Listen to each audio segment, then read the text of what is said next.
Greetings, my nerds. I am Tasteless. With me as our toasters. We're here at MLG once again. It's so sick. I know, man. MLG Raleigh. I am so excited. We missed out on Anaheim so that we could watch Nesty bash a nerd. But here we are back again. I'm just so pumped, man. Yeah, I am just so thrilled to be back here to see all you guys. Please, everybody out there, make some noise. I want those people at home to hear how awesome it is down here at this event. Now, for those of you who are not familiar with us, we are the commentators for the GSL based in Seoul, Korea. I'm sure most of you guys know that, but if you don't, you're a newbie. Get on that right away and check us out at gomtv.net. That's quite true. GSL, a very good tournament. By the way, Tasteless, you're looking quite handsome today. Thank you. But I look at the collared shirt, and I think, you know, the nerds on the forums, man, they're probably all saying, you know, Tasteless lost his fashion years ago.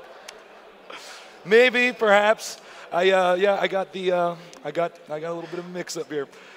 This is going to be such a sick event. We have so many good players here from all around the world. We got the Koreans, who, by the way, were so dominant in the previous MLG. Do you think it's going to happen again? It was a bloodbath. It might, but yeah. This kid named Huck out there, he's getting pretty good, man. Pretty good. Anybody out there? All right. Anybody out there think a non-Korean is going to take this?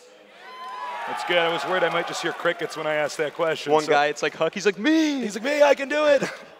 So this is going to be crazy. Of course, you know, one of the reasons why Huck's been so dominant here in this in the scene as of late is because he was been training with the Koreans, doing a really excellent job.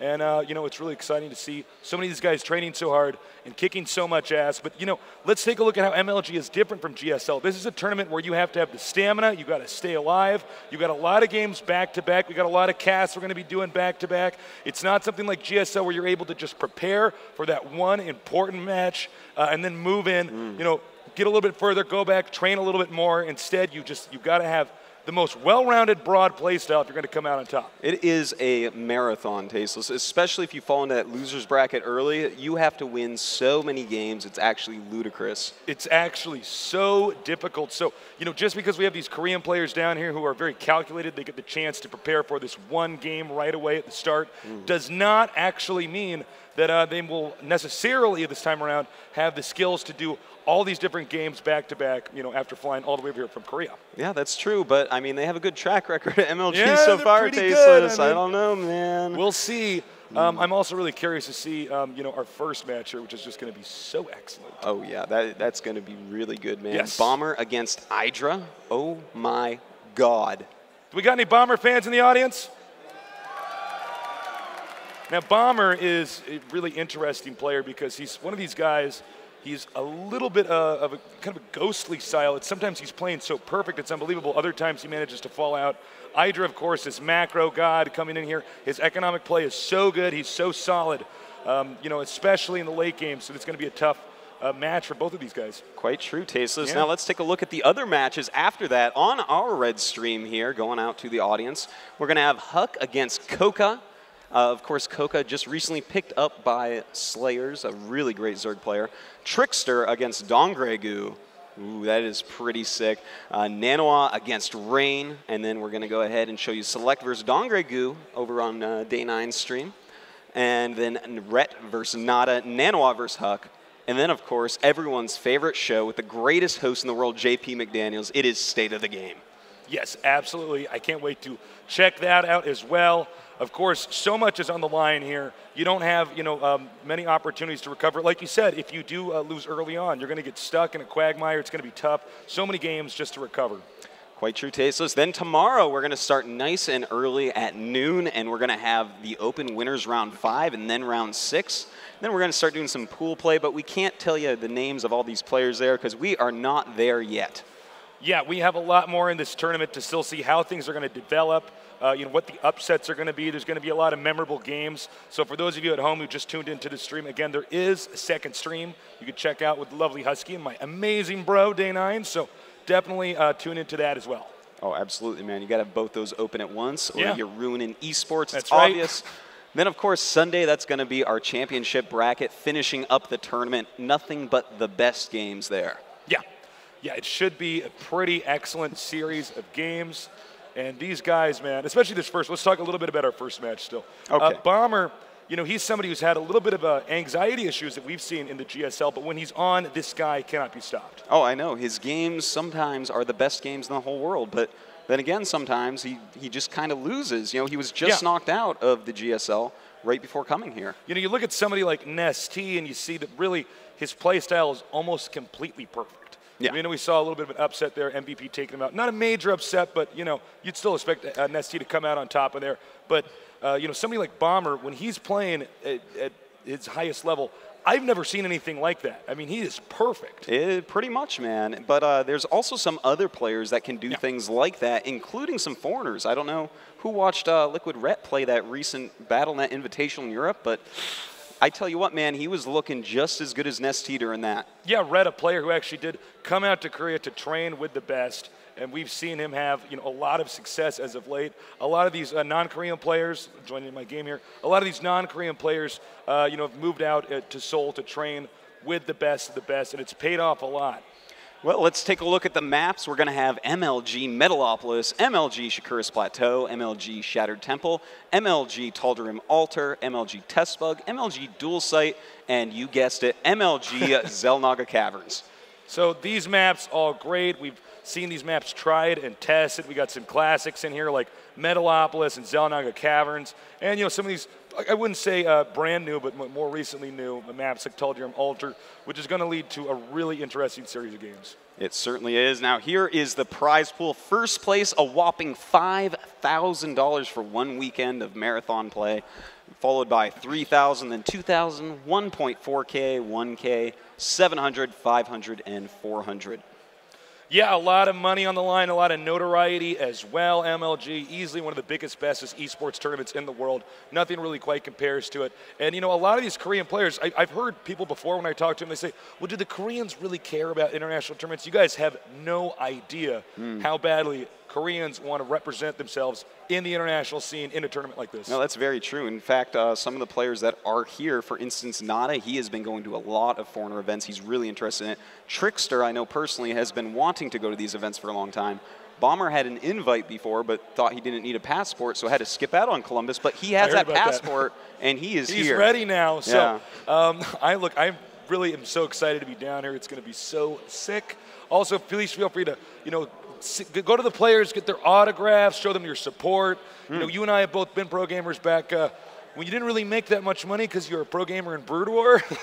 And let me tell you something, even when there was one guy that would show up to a tournament to show his support, to show his love, it meant a lot. So definitely show your support to the guys that you're rooting for. All right, we're going to show you guys a video of the top 20 players here. Check it out, see what we've seen before from these guys, what to expect, and who you're going to be looking for.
A lot of pretty badass players in that lineup there. If that video did not get you psyched, then What are you doing here? Yeah, you're messing up, man. This is something where it's funny for us because we were both StarCraft 1 professional gamers. Some of our old teammates and friends now here in StarCraft 2 players like Machine, like In Control, still here man, today. That video was like going through my Facebook pictures. We've known some of these guys for so long. As you can see on our screen here, this is going to be Pool A. Well, Pool A, it is the pool of death. Of course, Nanawa, an ex-MLG champion. Huck, an ex-MLG champion. In Control, a league mainstay. Rain had a breakout performance last time in Anaheim. And then Coca, he's kind of the wild seed here. How well is he actually going to do against the best of foreigners? Yeah, it's a pretty Protoss heavy group as well, so that's going to be definitely one. If you're one of these Protoss players, you're going to have solid PvP coming into this. Now over here in Group B, which is not Protoss heavy at all. No, it's quite the opposite. In fact, there are no Protosses in there none. whatsoever, Tasteless. Zip. Well, we have Hydra, Show, Hey Pro, Machine, and Bomber, a very hard group indeed. A lot of this is going to come down to, you know, Hydra and Hey Pro. These are two very top-end Zergs. How is their match going to go? Because I think that might decide one of the two players getting the top two, which is just so important in this group stage. Yeah, absolutely. If we move on now into, you know, further on, Pool C over here, we have Slush, Select, TLO, Drug, and Tester, Trickster.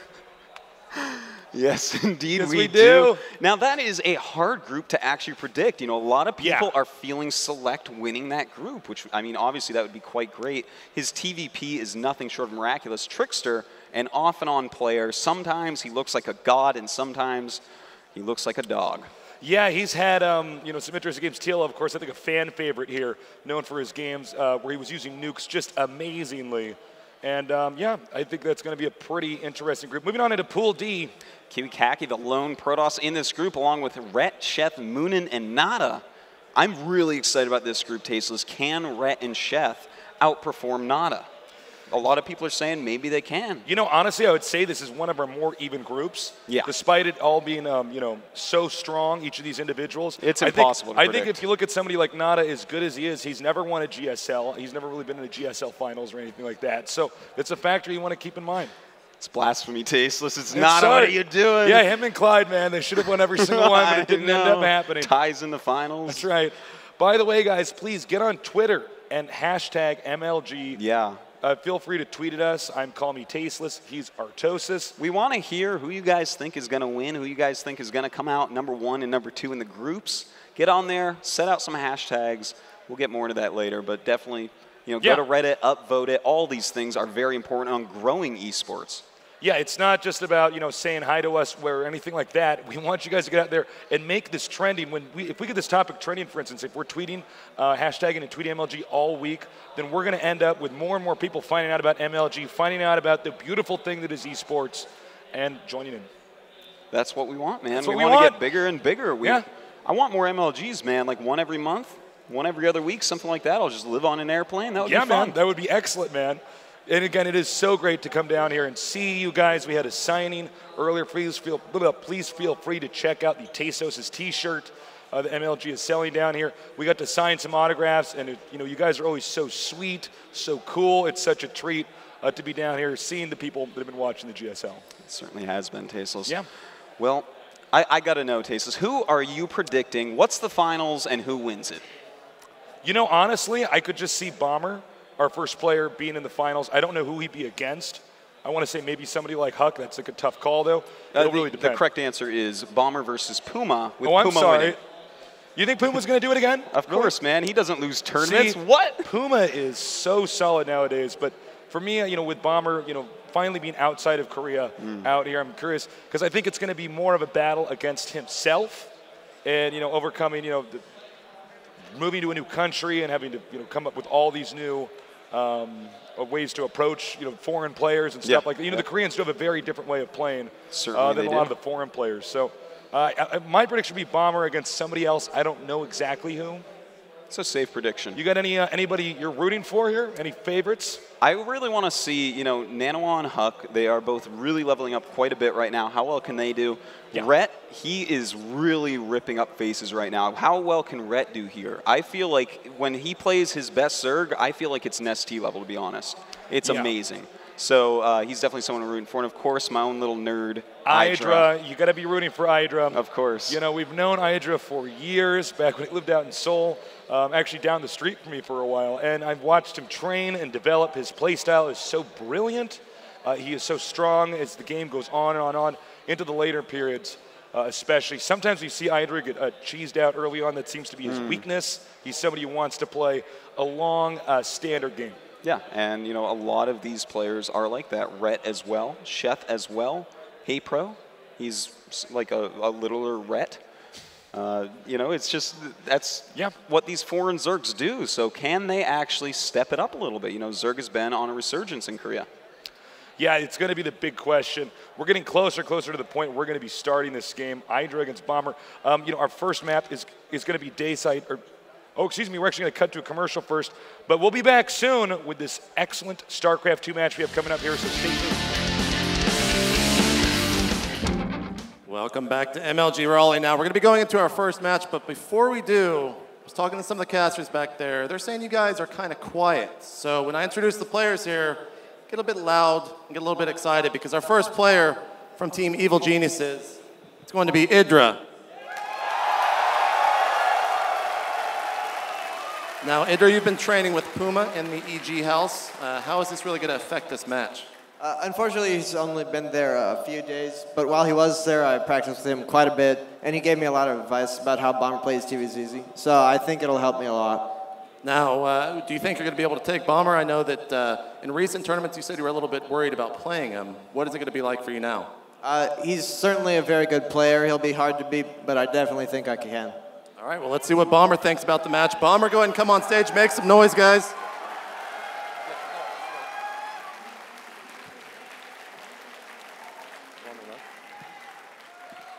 All right, Bomber, you're going to be going up against Idra. How do you think this match is going to go? 아이드라 선수랑 경기하게 됐는데 경기가 어떻게 흘러가시는지 생각하시는지.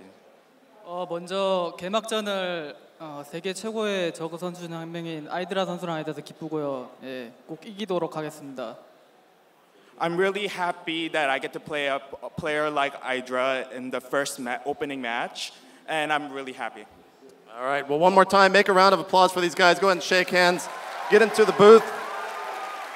And let's kick it back to the casting Archon, Tasteless, and Artosis.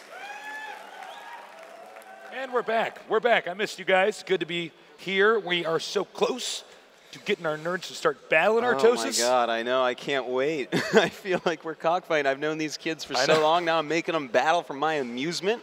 It's going to be pretty crazy, of course. It actually hadn't occurred to me when Idra was talking that's right, he's been training with Puma. I mean, what better practice could you have? And, you know, that's actually kind of a funny little triangle because they were all on Eastro in StarCraft 1. That's right. He has known Bomber and Puma for a very long time. They've all been teammates before. So the fact that here is Puma now helping sabotage Bomber with Idra, I like that storyline, man. It's very interesting. Now, obviously, Bomber did have a pretty long flight down here. He might be a little bit tired. That's one of the only things I could think of that would be majorly working against him. I don't know how he is playing against crowds that are this big. Obviously, our studio at the GSL, much tinier than this giant venue around here. Tinier than a convention hall. It is. It's a little bit smaller than that. So that's another factor as well. They're both saying they're ready, but I need to know all the way back here behind this big Wizard of Oz curtain here at MLG if you guys are ready. So make some noise.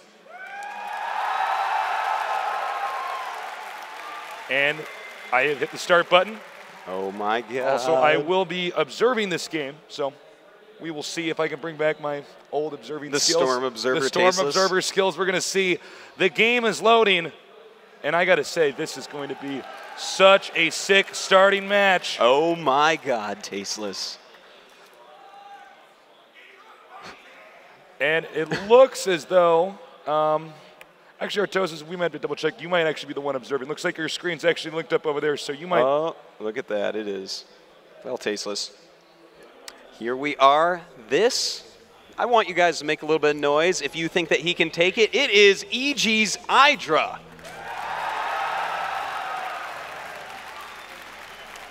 And over here, as the blue Terran, we do have an amazing player from StarTale in South Korea. Give it up for StarTale's Bomber.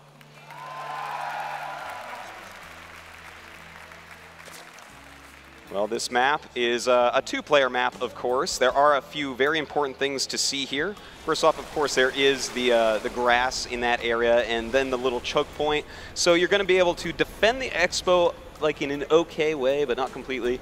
Oh, and now it is and on now yours. we're back on the screen. All right, sorry about that technical delay, guys. We are now on my screen, so I will be observing this. Dan's screen is, of course, the previous screen. And take a look here.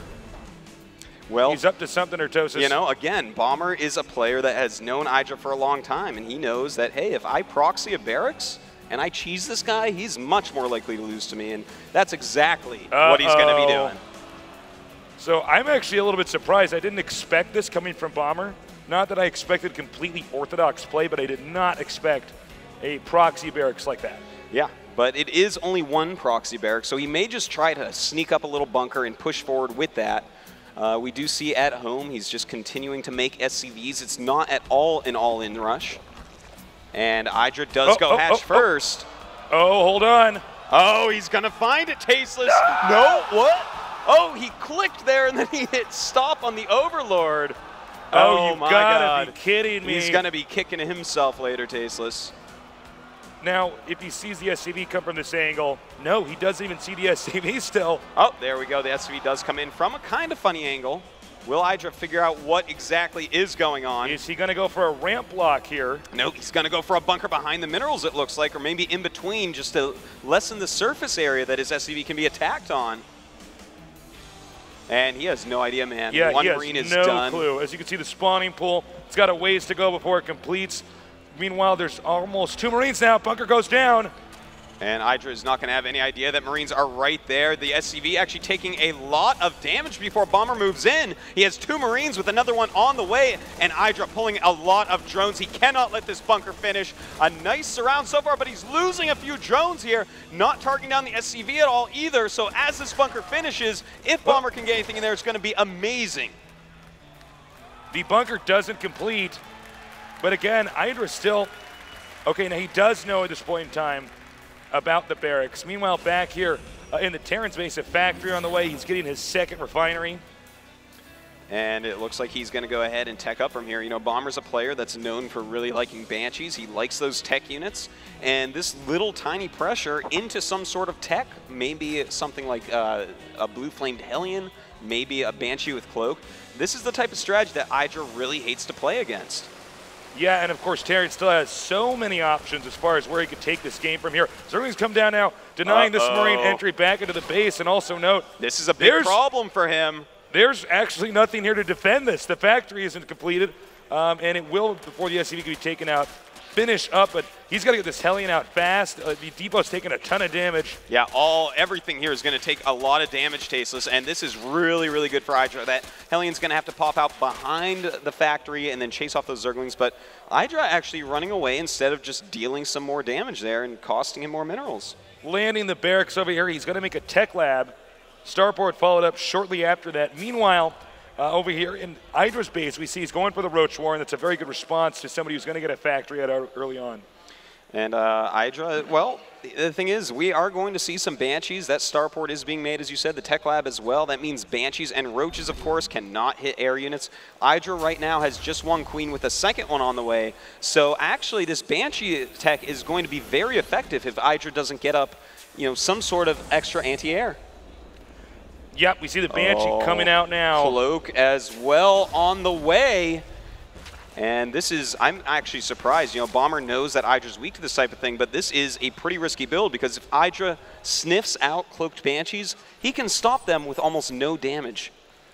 Yeah, that's a very good point. I'm a little bit surprised by this build coming from Bomber. Doesn't quite seem to be the standard Bomber, except for, of course, the Banshee opening here. But yeah, I mean, if this Banshee doesn't do enough damage, it's going to be very tough to come back and win, especially against somebody like Hydra, who is just so solid. Meanwhile, Roach is coming up here at the front, and Hydra did have an opportunity to run into the main, but backed off. Yeah, a little indecisive there, but with the bunker there, Bomber is fine, and the first Banshee is out tasteless. It's going across the map right now. Cloak is almost done, and Hydra at the moment has 2 Queens as his anti-air, and he has absolutely nothing else. Yeah, he It's going to depend. I mean, can he get some transfusions off? Actually, does he even have the energy for transfusions? No. So here comes the Banshee now. Evolution Chamber does get started immediately. Very smart by Hydra as he does not have a layer on the way. The Banshee doing a lot of damage to the Queen, but the Banshee has to run out of there as it is getting low on health, and Cloak is just about finished. And here we go. It is coming back now, and it is going to kill a lot of drone stasis. Hydra cannot be happy with this. Yeah, this is pretty bad. This Queen about to be taken out. Queen does go down. Some more drones are going to be taken out as well. The Evolution Chamber finishes. That's it. And GG. Wow. Well, you know, it's Hydra, man. Sometimes he just decides that he wants to leave the game. Well, I mean, let's face it. He was very crippled early on there. Yeah, in the amount of time it takes to build a Spore Crawler, he's going to lose so many drones that a player like Bomber will not lose to that. You know, he's just going to have solid macro after that Banshee harassment, and Hydra is going to just be so far behind. Yeah, well, we're going to have to see if he can do better next time. Stay tuned. We're going to have a brief little commercial, and then we'll be back with game number 2 here with Bomber against Hydra at the MLG.